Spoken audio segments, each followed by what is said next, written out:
I want to welcome you to Dream Chasers Radio with me, your host, Yaya Diamond. Man, I am telling you right now, I am so very excited to have my next guest on the show.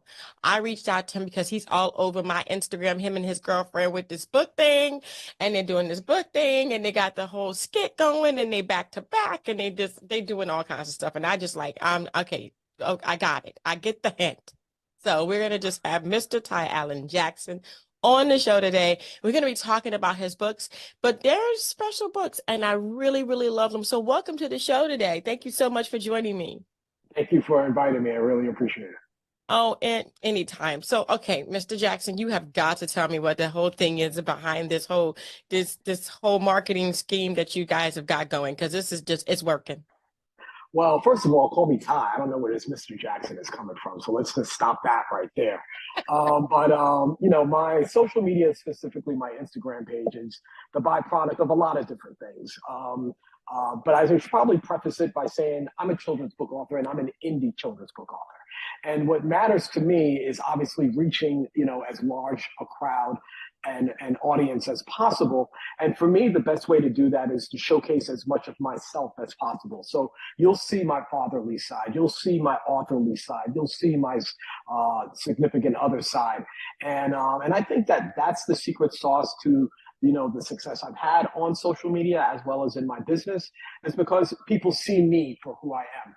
And I always believe that in marketing, people follow people, not necessarily things. So the more that I expose who I am, as authentic as I am, how much joy I have in what I do and who I am and who I'm with, I think that really resonates with people, and that kind of, assists in bringing and creating a larger and more engaged audience. Definitely. I agree. I agree with you wholeheartedly. So, okay. So you have to tell me about your books. I need to know. You got like the kids with the money and the kids the business and come on. This is just interesting. I love this. Okay, well, I'm glad. Thank you. So my path to authorship happened about 15 years ago. I was working in corporate sales, just doing a humdrum job. And on a hot summer's day, my son asked me a question that would change my life. And he simply said, "Dad, can we open up a lemonade stand?" And so we did. And he made $50 in 3 hours selling lemonade.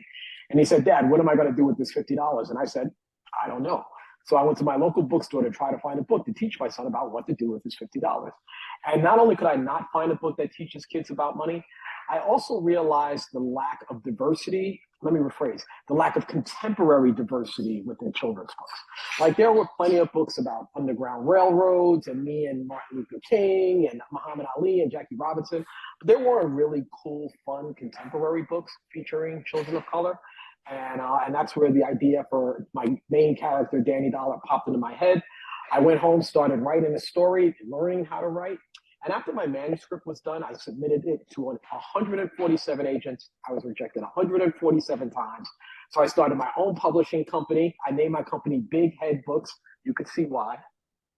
And 2 years after my son said, "Hey, Dad, can we open up a lemonade stand?" this book was born. And it was really one of the proudest days of my life. It made me realize that I could do anything. Up to this point, I've sold over 150,000 copies of this book, and over 250,000 of all of my books overall. And now I tour the country talking to children about the power and the importance of reading. Yeah, come on. Come on. Yes. Yes. Oh, yes. Oh, yes. Oh, my gosh. Come on with your good self. I mean, come on. I mean, that's the end of that's it. I got to go somewhere. I got to start writing a book. But no, I agree with you. Huh? Everybody's got a book inside of them. Oh, yeah. Yeah. But I agree with you. There have been times I've gone into the bookstore and been like, "Okay, so do you guys have a book like this?" "No, I'm so sorry. But you can probably order it online." And then when I go online, it doesn't exist either. It's not there. How can it be that we have so many different wonderful people in the world that have so many different ways of helping each other, but we don't have enough books to do that? Well, I believe that there are two major issues. Issue number one is the publishing world itself. There is no more stagnant and backward thinking form of entertainment than the world of publishing. And if you just think about it, whether it's sports, whether it's music, whether it's television or movies, they accentuate their stars. Literature does not do that. Like, you don't know, outside of maybe Stephen King's, even a J.K. Rowling's. If J.K. Rowling's walked into most places, they wouldn't know who she was, not realizing that, her Harry Potter series had sold hundreds of millions of books. Stephen King, hundreds of millions of books. And but most authors are just not relevant because the world of publishing doesn't make them relevant. But the other fault, especially if we're talking Black authors, lies in the Black authors themselves. Because I believe that many Black authors write with them in mind and not the reader in mind. They want to talk about their plights and their agendas and their cultural or historical relevance. And if we're talking specifically for children, if children have the ability to play video games or read about Frederick Douglass, guess which way they're going? Like, they're not going the Frederick Douglass route, and I can't say I blame them. So authors, and especially authors of color, have to find ways to make their characters more engaging, more contemporary, and more relatable. And if we're just going to write about historical and cultural content, then that's not going to happen.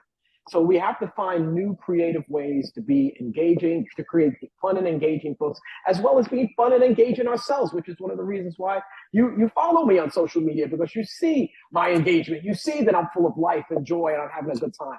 So, like, those are secret sauces that I use to be able to galvanize my audience that, for whatever reason, most authors fail to do. You're right, man. You're right. I know, right? What you gotta tell me? I know. You're right. But it's so true. It's like, okay, so I will follow like you, and I will follow people who are engaging, who are putting out that extra effort to bring in the audience and show them that this is not boring. This is fun. This is absolutely fun. I love that. I love that. So tell me about your latest collection of books. And I know you're getting ready to have a business fair or something going on. So I'll explain. So, well, I have 6 books. So my very first book is titled Danny Dollar. It teaches kids about finance and entrepreneurship. I have 2 superhero books. They are titled The Super Duper Kid, Part 1 and Part 2. Both are bestsellers, and I'm really proud of them. I have 2 picture books. A picture book titled You Are Amazing, I Am Amazing, that teaches self-esteem. Another picture book that teaches imagination, titled When I Close My Eyes. But the book that I'm really focusing on is my most recent book. It's titled Make Your Own Money, to teach kids how to make their own money. And from that, I created a program around it called the Danny Dollar Entrepreneur Fair. And the premise of it is exactly like a science fair, except kids are developing their ideas for a business instead of showcasing their ideas that they have in science.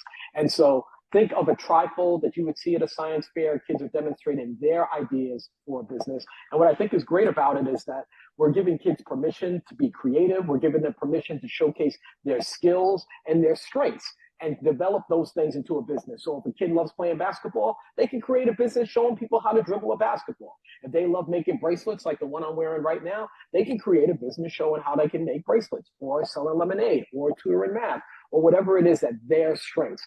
And that is like such a game changer when it comes to empowering our young people. I love it. I love it. I love it. I love it. Entrepreneurship is like, how do you say, it's a hard thing to do sometimes because you're on your own. You have to be your own motivation. But my gosh, the reward of it all, like at the end of it all, when you're finished, when you have that product in your hand, it's like, yes, yes, and I love that feeling.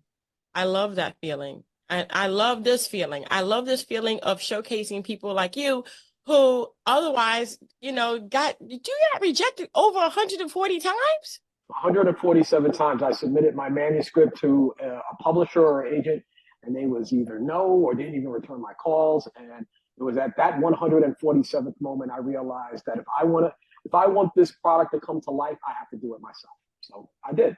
And up to this point, I've sold over 250,000 books with that hustle. I'm going to speak to those 147 publishers and say, you're stupid. I'm not lying. That was the dumbest thing ever. I mean, but of course, you have those rejected books that go big, and I think you're one of them.